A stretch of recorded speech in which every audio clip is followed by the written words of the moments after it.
Unit 8, Probability and Measurement, Lesson 5, Probabilities of Independent and Dependent Events. Your objectives for this lesson are to find probabilities of independent and dependent events and to find probabilities of events given the occurrence of other events. Okay, so compound events are two or more simple events happening together. These can be independent or dependent. So two things happening at the same time. An independent event, sorry about that. Independent events, the probability of one does not affect the probability of the other. So for instance, it could rain while I'm baking a cake, but the fact that it's raining does not change whether or not I'm baking a cake. It does not lead to it. Dependent events, one event in some way changes the probability that the other occurs. Okay, so if we went back to rain, that could be linked to whether or not I decide to go wash my car. So if it's raining, I'm less likely to go wash my car. Multiplication rules for probability. So if we have two independent events, the probability of event A and event B happening at the same time is equal to the probability of A times the probability of B. So just multiply the independent events together. The probability of two dependent events, so the ones that do rely on each other, the probability of A and B is the probability of A, so the probability that it's raining, times the probability of B given A. So this would be times the probability of, am I going to wash my car if it's raining? And the probability of B given A is the conditional probability and is read the probability that event B occurs given that event A has already occurred. So you could just say B given A. That's a little bit faster. All right, example 1. The PE teacher puts 10 red and 8 blue marbles in a bag. If a student draws a red marble, the student plays basketball. If a student draws a blue marble, the student practices long jump. Suppose Josh draws a marble and, not liking the outcome, he puts it back and draws the second time. What is the probability that on each draw his marble is blue? So this is really the question here. And you'll notice that most of the problems that we've looked at in this unit have been word problems, for better or for worse. So what's the probability that each draw his marble is blue? We can ignore most of this other information. And let's see. Well, we have 8 blue marbles out of, well, there were 8 plus 10 total, 18. So the probability that he drew a blue marble on that first draw was 8 out of 18.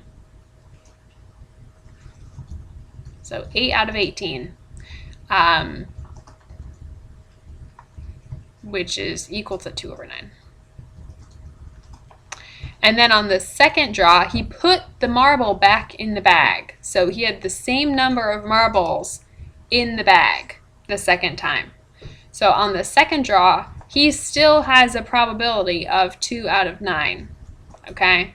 This is independent of the first draw. So we're going to say 2 out of 9 was our event A times 2 out of 9. That's the second one, event B. And we get 4 out of 81 is the probability. So he has a 4 out of 81 chance that he draws a blue marble on his first and second draw.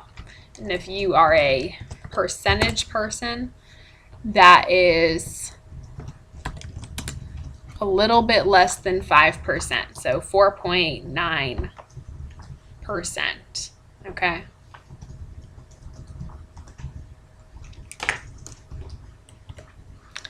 Okay, so conditional probability, again, is used to find the probability of dependent events, and it can also be used when additional information is known about an event. You've seen this formula already. Okay. The Spanish club is having a Cinco de Mayo fiesta. The 10 students randomly draw cards numbered with consecutive integers from 1 to 10. Students who draw odd numbers will bring main dishes.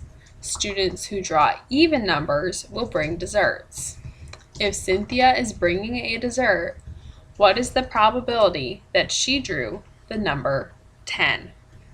Okay, so Cynthia's bringing a dessert means that she drew an even number, okay, because even numbers bring desserts.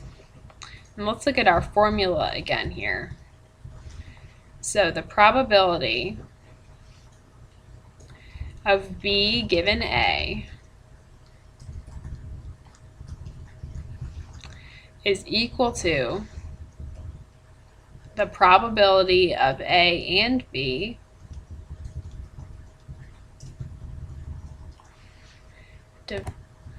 by the probability of A. Okay, so the two events here that are happening, A and B, are that Cynthia drew an even number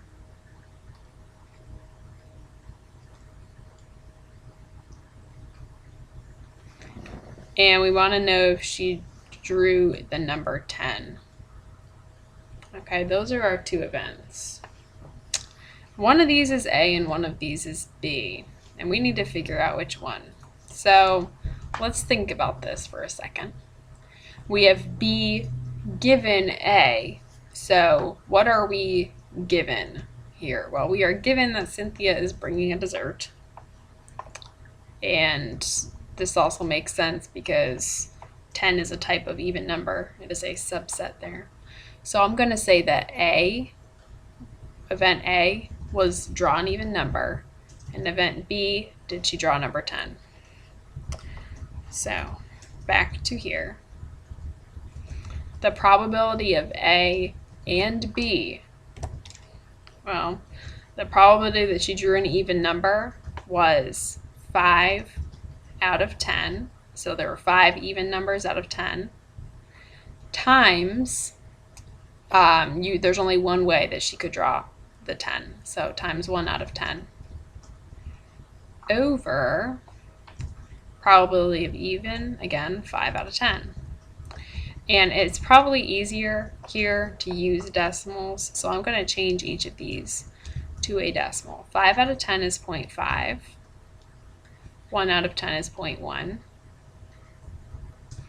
And 5 out of 10 is 0.5. At this point, you could put this in your calculator. Make sure you put parentheses around that top. Get into the habit of putting parentheses around the whole numerator or denominator. And you should end up with 0.1 for your answer. So the probability that she drew the number 10, given that she had an even number, is 0.1. So that would be 10%, 1 out of 10, or 0.1. Any of these would be an acceptable answer. Okay, and that wraps up lesson 5.